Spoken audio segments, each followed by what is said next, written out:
Welcome back YouTubians to the 2Kplace, the place for everything 2K. It's your boy Ragin here with another tips and tricks video, this one on the best restricted jump shots. So if you are 6'10" or above, you're going to want to hang around for this video as it's certainly going to help you out. If you're 6'9" or below, I have another build, or I regularly play another builds that are 6'9" or lower, and I find the D-Wade base is just so good. There are plenty of really good bases in 2K, and it really comes down to your particular style, but I do recommend D-Wade if you're below 6'10". If you are 6'10" or above though, your options are very limited. As well as the restricted amount of jump shots you get to choose from, you also have extremely restricted access to the speeds of the jump shots. So you'll see here the jump shots that I've used as a general, or have used. Jump shot 44 is the generic useless one that they equip you with. 86 is the base that I'm going to recommend to you today. Watch the clip and check it out and you'll see exactly why. The other bases that are in this list here, they're all good bases and they all have pros and cons, and the reality is I suggest you try all of these 5 to see which one suits your best purposes and suits you particularly better. So I use jump shot 86 as my base, release 76 is my standard release as well. Jump shot 44 is just the generic one they gave me. With release 3, a lot of YouTubers recommend 3 because it is a very fast jump shot, and obviously fast is good in this game. You want to try and reduce the contest down. The problem with 3 is that, as you see with his feet there, he steps in. So it's fine if you're going to sit at the hash or on the wing.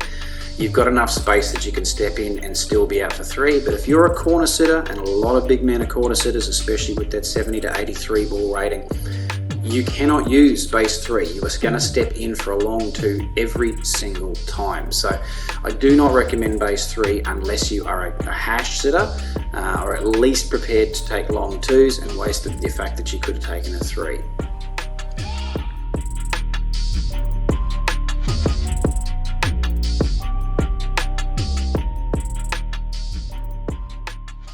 The next one on the list here is jump shot base 107. Now this is probably my second favorite on the list. It is a really quick, clean, smooth jump shot action, very minimal foot movement. It's quite a high release, which a lot of people will like. So definitely recommend you check this jump shot out. For me, it was just a little bit slower than the one that I like the most, and the timing just didn't quite click with me, but highly recommend you try this one. Next on the list is jump shot 38. I probably don't need to say too much about this. This jump shot's been around for a long time and it's been a favourite amongst a lot of people for the last 2 or 3 years. It is still a really good jump shot and I highly recommend you try it. Jump shot 25 is the other one here on this list. Now, the biggest problem I have with this jump shot, it's a really nice release and a really nice smooth action, but you see that little jank that he does with his right leg, and it's amazing how much of a difference that makes to the jump shot speed. And I just found this shot just too slow, unfortunately. I had to think about it too much, and therefore I was missing my green windows because I was overthinking my jump shot. And shooting should be a rhythm thing, it should feel smooth. So try out all of these different jump shots here. See which one feels better from a speed perspective and all the rest of it. Again, I don't recommend 3 just from the perspective that it steps in, but 107, 38 and 25, they are really good jump shots and I highly recommend them. Personally though, I just cannot go past my jump shot 86. I have not seen anyone else talking about this base on YouTube and I don't know why. It is an exceptional jump shot and I highly recommend you try it. Get a feel for it, and if you don't like 86, go for 107, go for 38 or go for 25. If you're a hash sitter, then by all means try jump shot 3. It's very quick, it's very similar to playing as a guard. So the other thing I will say, you'll notice that my releases are all the same, and I think that's key to consistency. The jump shot bases are important for your green window size, but your release is important for actually getting the shot timing right. So regardless of your base, if you know your release, you will be able to green shots. 76 is a really weird one. I don't know too many other people that like it, but I do. It's got a slight hitch at the top of the action and it's just almost a little pause in the jump shot. But the key with the jump shot 76, if you're going to try the release, is to make sure that you watch the hand. The release point is exactly when the hand is parallel to the ground. So when the hand is horizontal, that is when you want to release the button. If you time that right, it will be green every single time. And so you want to look for that parallel hand to the ground so it's nice and flat. So with all of that out the way, let me go and show you these jump shots in action. Now the best thing I can recommend that you do to practice your jump shot is to go to your team practice. I mean, you should be doing this anyway. This will be in my next up and coming tips video, but you should be going to every single team practice in between games. You get a lot of points for your shooting badges, etc. You get heaps of badge points, and it's really quick. You get way more than you do in a game.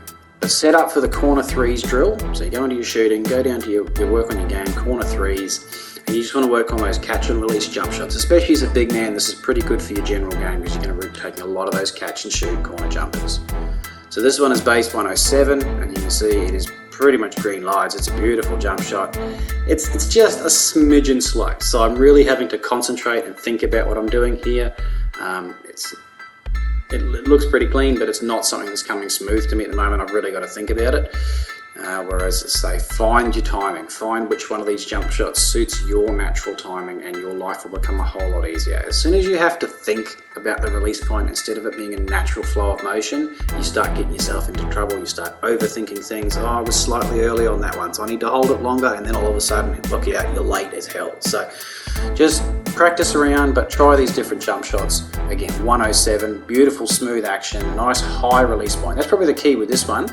See how high the jump is? He gets way off the ground, and then he's got a higher release point with it as well. So it's got more arc to its shot, and it's definitely a really recommended jump shot pace.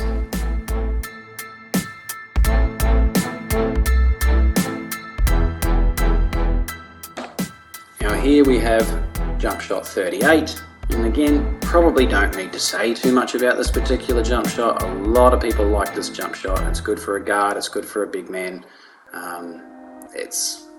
I can't fault it. It just didn't, don't know, something about it, it just doesn't quite click with me personally. I'm not going to argue that it's a bad jump shot or anything like that. It's a good jump shot. You'll see it in this clip here. I just don't quite time it freely, and the flow of it just doesn't quite click with me. So it's a personal thing there, but for me, shooting is all about rhythm, and yeah, if you have to think too much, as I've said 1,000 times already in this video, you're getting yourself in trouble. Try 38 though, beautiful clean base.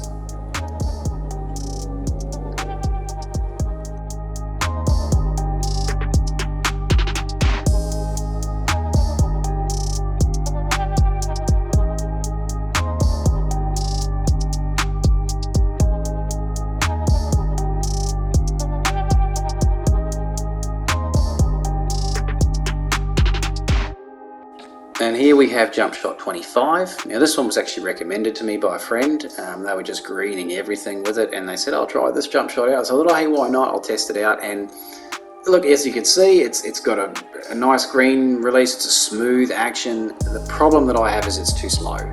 There's that little jank with the leg, and it's just too slow compared to the other jump shots in there. So as a big man, it's a big problem, because you can be sitting in the corner, your man could be sitting on the block, and they can still contest you, because by the time you get this jump shot off, between the fact that they're going to be 6'10", 6'11", 7'2", something like that, and they're going to have max wingspans, they're going to be long. So you need a quick jump shot when you're sitting in the corner to be able to fire those catch and shoot jumpers and make sure you're not contested.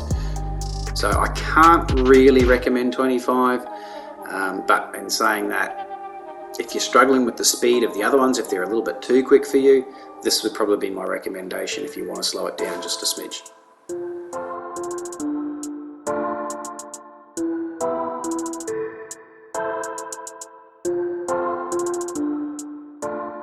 Now here we have the really quick one, which is jump shot 3. Now you will notice, compared to the last shot, 25, just how much quicker this is. It's a real snap, catch and shoot, release one.